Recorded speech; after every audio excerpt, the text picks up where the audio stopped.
Hey guys, today we're going to talk about some best practices in terms of player evaluations to help development. So let's go. So we just finished the fall season, and if you're in the competitive youth space, this is typically the time when you would start to work on development plans and evaluations for your players. Now it's all relative, and if your level is, a U8 rec team, you're probably not going to go into this great a detail, but you can also take a lot of what I'm saying and just apply it to wherever you are. So if you're a high school coach, if you're a college coach, a lot of the caveats in terms of how I think evaluations should be done best to help development can be applied to wherever you work. So the first thing, and probably the biggest thing, is when I see coaches give evaluations that are not specific or actionable. So anytime that you're trying to provide feedback, especially in a organized, meeting of any kind, whether it be with a player, whether it be with a parent, the goal should be to give them honest feedback that they can then take to help them develop.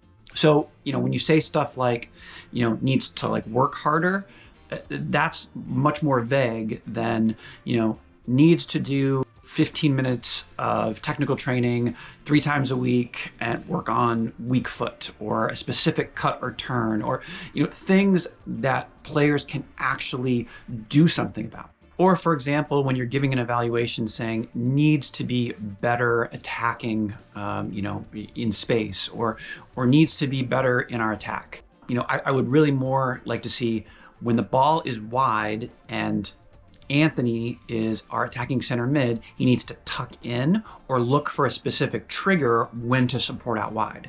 That's much more specific, and it gives the player or the parent, whoever you're having the evaluation with, a little bit more specificity in terms of what you're looking for. So along the same lines are when you see coaches use these forms where, you're given a certain set of criteria and you're putting like a 1 out of 5 or a 2 out of 5 or a 3 out of 5 based on some nebulous scale. But sometimes these are even through certain apps.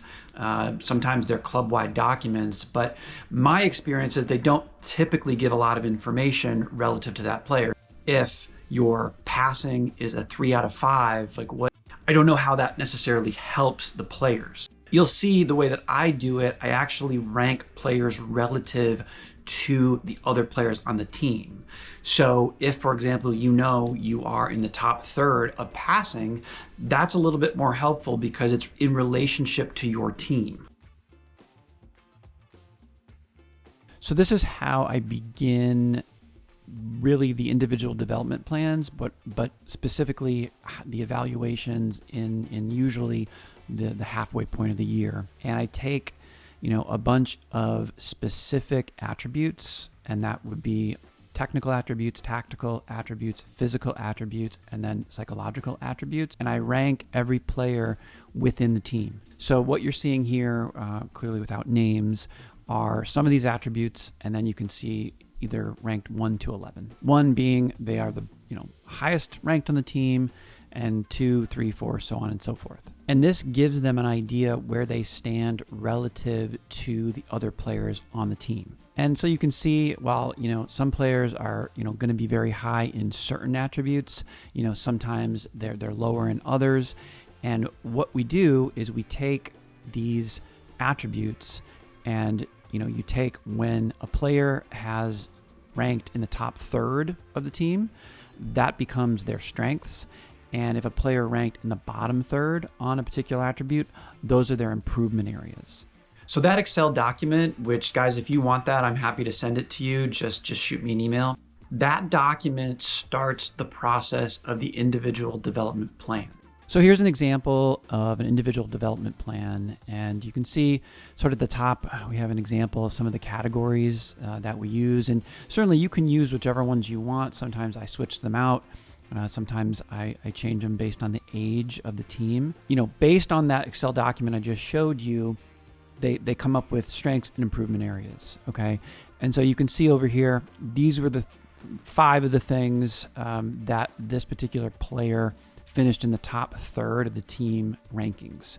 Okay, and then I go into kind of more specific details about, why I think, the feel for the ball is really good, cuts and turns, decision-making practice habits, just giving, as specific assessments as I can. And then these are the things, in terms of the overall improvement areas that this particular player, we want them to work on. And again, you're really trying to give specifics in terms of things that they can improve on that are actionable, stuff they can actually do or work on at home.